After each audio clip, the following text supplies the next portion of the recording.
keluarga. Janur Ireng.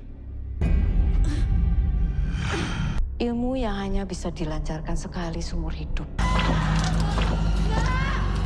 Sebuah santet kuno yang sangat kuat.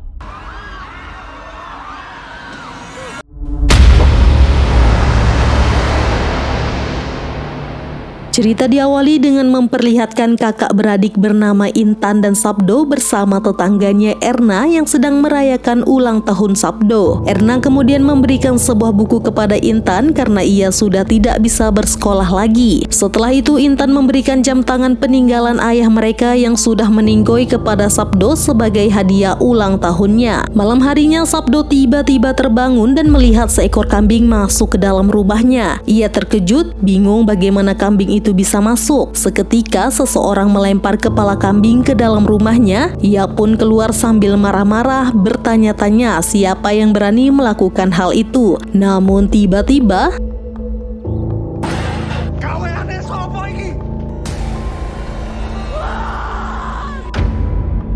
saat perhatiannya teralihkan oleh kejadian tersebut, rumahnya tiba-tiba terbakar. Beruntung, ia masih bisa menyelamatkan adiknya Intan. Setelah kejadian itu, seorang bapak bernama Arjo Kuncoro datang dan menanyakan keberadaan Pak Kundoto yang ternyata adalah ayah dari Sabdo dan Intan. Diketahui bahwa Arjo merupakan kakak dari Pak Kundoto. Setelah bertemu dengan Sabdo dan Intan, Pak Arjo memperkenalkan diri dan menjelaskan bahwa Pak Kundoto adalah adiknya. Melihat rumah itu telah habis terbakar, Pak Arjo kemudian mengajak Sabdo dan Intan untuk tinggal di rumahnya. Karena sudah tidak tahu harus pergi kemana, mereka akhirnya setuju untuk tinggal bersama Pak D-nya yaitu Pak Arjo.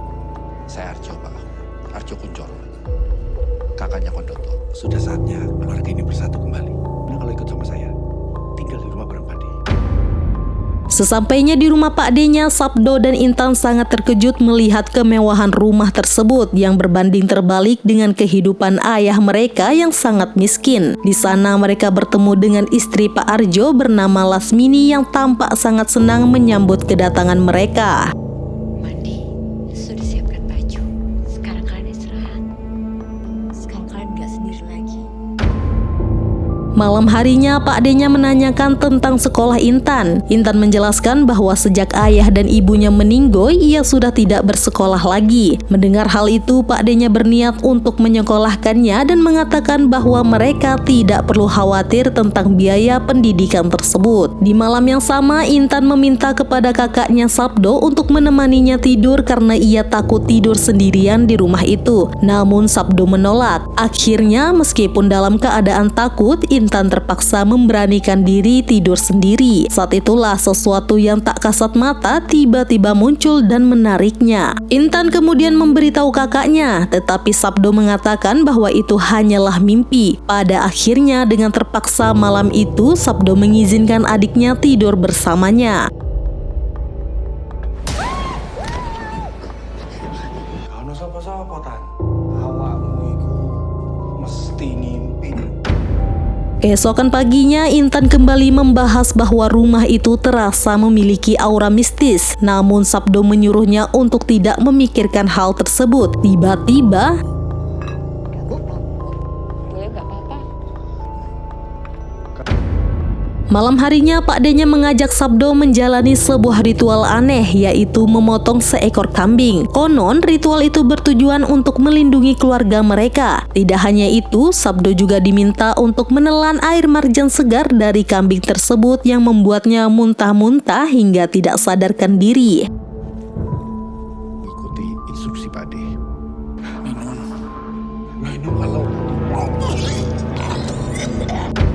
Setelah sadar, Sugi menyuruh Sabdo untuk segera mandi karena Pak Arjo akan mengajaknya ke suatu tempat. Sabdo kemudian melihat adiknya mengenakan seragam sekolah. Ia pun sangat senang dan berusaha menutupi kejadian semalam. Pak D-nya kemudian membawanya ke sebuah kebun sawit untuk bertemu dengan Mas Menur, serta memperkenalkan Sabdo sebagai anak dari Pak Kundoto. Setelah itu, Pak Arjo meminta Pak Menur untuk menyerahkan kebun sawit tersebut agar dapat dibelinya. Namun Pak Menur menolak tawaran tersebut, bahkan mengatakan bahwa ia tidak sudi seumur hidup dianggap sebagai abdi. itu sama saja saya menjilat kotoran saya sendiri.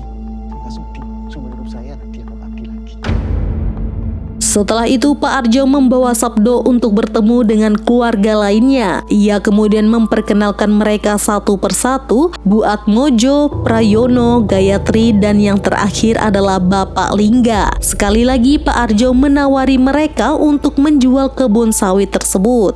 Gimana penawaran saya? Malam harinya Sabdo kembali diminta untuk menyembelih kambing. Dengan terpaksa ia akhirnya melakukannya lagi. Setelah itu Pak D-nya melukai tangan Sabdo kemudian menempelkan air marjan ke leher kambing yang sudah disembelih. Namun anehnya kambing itu tetap hidup. Setelah kejadian itu Sabdo membersihkan luka-lukanya di kamar mandi. Tiba-tiba ia mendengar sesuatu yang aneh dan muncullah sosok mengerikan. Ia pun terkejut ketika mendapati sebuah bola mata berada di tangannya. Sabdo segera memberitahu Mas Ugi, tetapi Mas Ugi dengan cepat mengambil bola mata tersebut dan langsung pergi dari sana.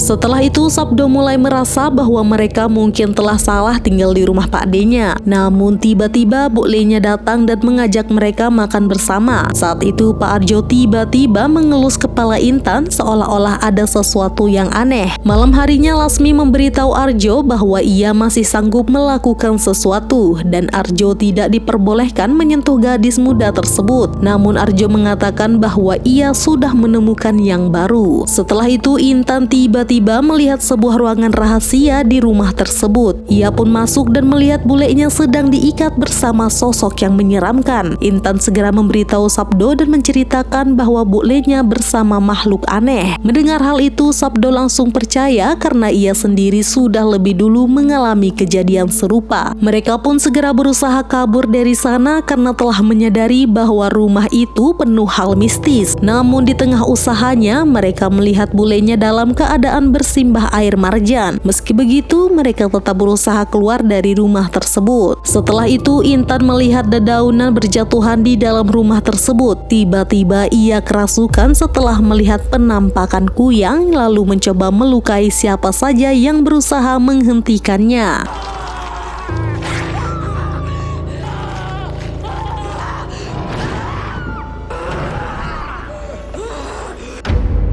Setelah sadar, Intan tampak sangat linglung. Namun saat Sabdo melihat ke arah kaca, ia merasa bahwa itu bukan lagi Intan, melainkan sosok lain seperti hantu kuyang yang merasukinya. Setelah kejadian itu, Intan kembali mencoba menyerang kakaknya Sabdo. Arjo dan Lasmini yang berusaha menghentikannya justru terpental.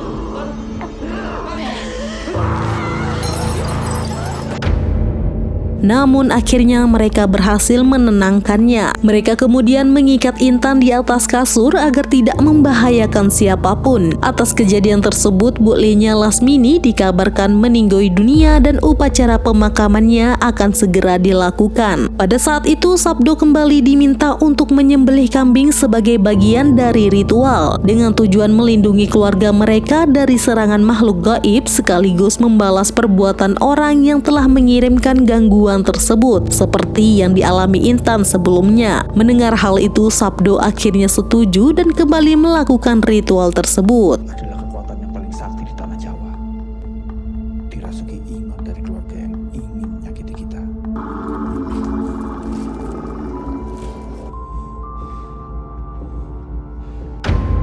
Setelah itu Intan tiba-tiba tersadar setelah bermimpi bertemu dengan Kuyang. Ia kemudian menceritakan mimpi buruknya kepada Sabdo. Mengetahui adiknya sudah sadar, Sabdo mencoba melepaskan ikatannya. Namun tiba-tiba Intan kembali kerasukan. Dalam kondisi itu Intan seperti melihat sosok iblis bertanduk yang membuatnya pingsan dan tidak sadarkan diri.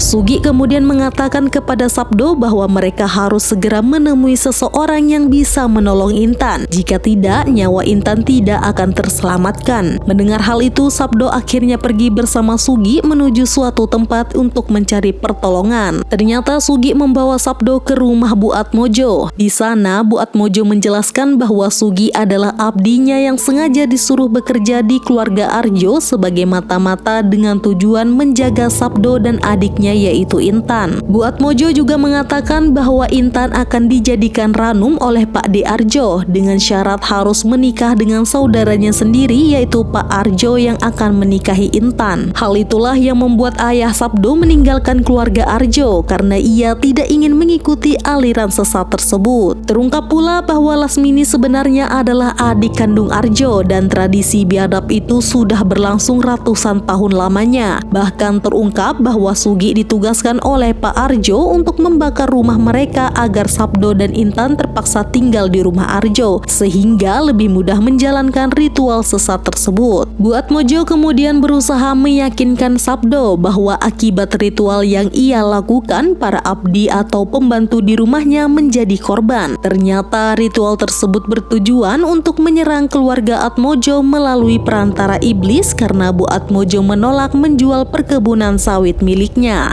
Wajib menikah sedara. Sugi membakar rumahmu demi keluarga. Itulah sebabnya Pak De Arjo mengirimkan gangguan goib untuk membun-bun keluarganya. Ia juga menjelaskan bahwa jika Intan menjadi ranum, maka ia akan dipaksa seumur hidupnya untuk melayani iblis. Untuk menghentikan hal itu, mereka harus melakukan ritual yang disebut Janur Ireng dan Sabdo dibutuhkan untuk melaksanakannya. Namun Sabdo tidak menghiraukan penjelasan tersebut dan memilih untuk segera menyelamatkan adiknya. Janur Ireng, ilmu yang hanya bisa dilancarkan sekali seumur hidup. Sebuah santet kuno yang sangat kuat. Sesampainya di rumah Pak De Arjo, ia melihat Intan sudah berpakaian rapi, seolah-olah akan dinikahkan dengan Pak De Arjo. Melihat hal itu, Sabdo langsung berusaha membawa Intan pergi dari sana. Namun Pak De Arjo mencoba menghentikannya hingga terjadilah perkelahian sengit antara mereka. Sementara itu di sisi lain, Gayatri bersiap melakukan ritual Janur Ireng. Namun masalahnya ritual tersebut harus dilakukan oleh 4 orang. Jika tidak, ritual itu justru akan berbalik menyerang pelakunya sendiri. Dengan terpaksa Gayatri tetap melaksanakan ritual tersebut karena jika tidak Arjo akan membun-bun mereka semua. Selanjutnya di kediaman Pak De Arjo, acara pernikahan akan segera dilangsungkan. Para penganut iblis pun mulai berdatangan. Di sisi lain, Sabdo berada dalam keadaan terikat dan melihat adiknya Intan sudah berada di altar penyembahan. Beralih ke Arjo, ia mengumumkan bahwa dirinya akan menikah dan telah menemukan ranum baru untuk melindungi diri dari serangan goib. Setelah itu, mereka pun mulai menjalankan ritual tersebut.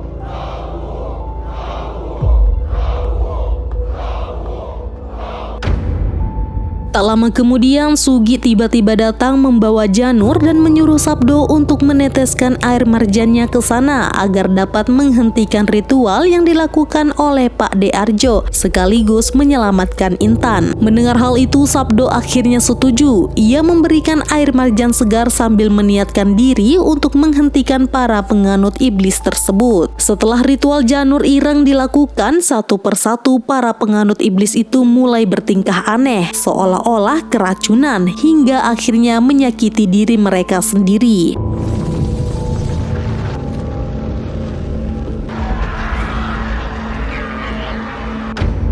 Kembali ke Intan, ia tiba-tiba tersadar dan melihat sosok iblis yang berusaha mencelakainya. Beruntung Sabdo yang merupakan keturunan Kuncoro berhasil mengusir iblis tersebut sehingga niat buruk itu tidak terjadi. Sabdo dan Intan kemudian segera meninggalkan tempat itu. Di luar mereka melihat orang-orang telah tewas secara mengenaskan. Tak lama kemudian mereka menyaksikan Pak De Arjo mengakhiri hidupnya sendiri sambil mengatakan bahwa hidup Sabdo dan Intan akan berakhir dalam kesengsaraan. Ini hidup kamu akan lebih sengsara. Setelah itu Sabdo berhasil keluar dari rumah tersebut. Namun tiba-tiba Intan mengalami hal yang sama seperti mereka. Tubuhnya perlahan menghitam dan tampak sekarat. Pada saat itulah Bu Atmojo datang dan mengungkapkan kebenaran bahwa ritual Janur Ireng akan membun-bun seluruh keluarga Kuncoro kecuali Cangkok Suno, yaitu Sabdo. Bahkan kuyang yang merasuki Intan ternyata adalah peliharaannya yang sengaja ditugaskan untuk merasuki Intan. Tak lama kemudian Kemudian Intan pun tewas dan Sabdo akhirnya dibunbun oleh Bu Atmojo. Keluargaku adalah Sengar Turi. Ingat keluargaku.